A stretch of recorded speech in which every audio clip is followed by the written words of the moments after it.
جزائرية وكما تعرف عند جمهورها. الخنشة من مواليد 1920 ولدت في تيفاش من قبيلة بني بربار الشاوية.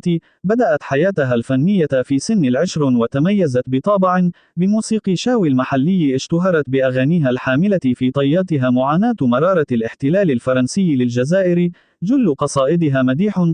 قامت الإذاعة الجزائرية باستضافتها مرة في برامجها التلفزيونية سنة 1992. كانت تركز على تنشيط الحفلات العائلية خاصة الأعراس. ذا عصيتها أيضا في أنحاء العالم، فقد غنت على مسارح عالمية اشهرها مسرح الأولمبية بباريس. من أشهر القصائد التي غنتها: هزي عيونك راهم شافوا في راهم زادوا عليا.